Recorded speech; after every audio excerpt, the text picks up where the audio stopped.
প্রিয় ভিউয়ার্স, একদমই ঝরঝরে জর্দা সেমাই। আমি তো বলবো প্রত্যেকটা সেমাই আপনারা গুনতে পারবেন, প্রত্যেকটা সেমাই আলাদা হয়ে আছে।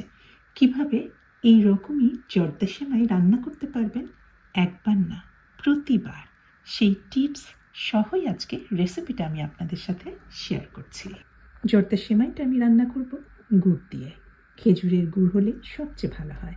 আমি প্রথমে গুড় কিছুটা পানি দিয়ে গলিয়ে রাখলাম। প্রয়োজন অনুযায়ী এই গুড়টাই আমি ব্যবহার করব। সেমাই নিয়েছি, এটা ভাজা সেমাই, তারপরেও আমাকে ভাজতে হবে, তাহলে কিন্তু স্বাদটা ভালো হবে। আর খুবই সবচেয়ে বড় সমস্যা হচ্ছে সেমাই ভাঙতে গেলেই একেবারে চারিদিকে ছড়িয়ে যায়, চুলার উপরে, হাঁড়ির মধ্যে, মেঝেতে। এই কারণেই আমি কিন্তু একদমই প্যাকেটটা খুলিনি। প্যাকেটটা না খুলে আমি জাস্ট একটু চাপ দিয়ে ছোট ছোট সাইজে ভেঙে নিচ্ছি। 1 কাপ পরিমাণ এই ভাঙা সেমাইটা রান্না করছি।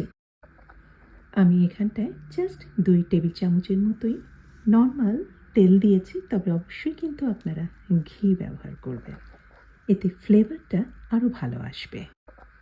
1 কাপে কিছুটা কম মনে হচ্ছে, এই কারণে কিন্তু আমি আরও 1 কাপ পরিমাণ এই ভাঙা সেমাইটা দিয়ে দিয়েছি। আর কিছু গরম মশলা দিচ্ছি গোটা গোটাই। এই সময়েই আমি তেজপাতা দিয়েছি ছোট এলাচ। প্রায় 5 মিনিটের মতোই মিডিয়াম হিটে রেখে ভেজে নিয়েছি, বেশ ঝরঝরে হয়ে গিয়েছে। এখন আমি 2 কাপ পরিমাণ সেমাই নিয়েছি। এখানে মিনিমাম চোখ বন্ধ করে আপনারা ধরে নিতে পারেন 1 কাপ পরিমাণ ফুটন্ত গরম পানি বা দুধ অবশ্যই লাগবে এই সেমাই সম্পূর্ণ সেদ্ধ হতে। সবচেয়ে প্রথমে সেমাইয়ের পরিমাণ অনুযায়ী আমি গলিয়ে নেওয়া গুড়টা দিয়ে দিয়েছি, প্রায় আধা কাপের মতো দিয়েছি। নাড়াচাড়া করে মিডিয়াম থেকে একটু লো হিটে রেখে ঢাকনা দিয়ে ঢেকে দিলাম। 5 মিনিট পরেই আমি আবার ঢাকনা খুলে কিছুক্ষণ নাড়াচাড়া করে নিয়েছি। আর এর মধ্যে কিন্তু এখন যে কাজটা করছি, ওই 1 কাপ পরিমাণ পানি থেকেই আমি কিছুক্ষণ পর পর জাস্ট 1 টেবিল চামচ 2 টেবিল চামচ করে দিচ্ছি। পানি দিচ্ছি, মিডিয়াম থেকে লো হিটে রেখে কিছুক্ষণ ঢাকনা দিয়ে ঢেকে রাখছি। ধরেন 2-3 মিনিটের মতো পানিটা শুকিয়ে যাচ্ছে, তারপরে আবার ওই কাপ থেকে আমি পানিটা দিয়ে দিচ্ছি।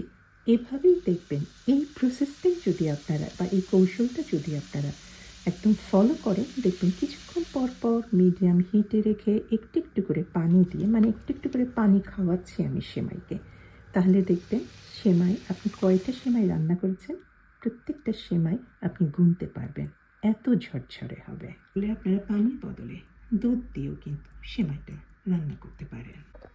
সেমাইয়ের অবস্থা দেখে এখন বুঝতে পারছেন সেমাইয়ের কী অবস্থায় আছে, একদমই ঝরঝরে সম্পূর্ণ সেদ্ধ হয়েছে। স্বাদটাকে আরও বাড়ানোর জন্য আমি তো পানি দিয়ে রান্না করেছি, এই জন্য আমি আবার এখন ফুল ক্রিম গুঁড়া দুধ, শুকনা দুধটাই দিয়েছি। আপনারা খোয়া ভেঙে দিয়ে দিতে পারেন, অথবা ঘন দুধের মালাই, সেটা দিয়েও কিন্তু পরিবেশন করতে পারেন।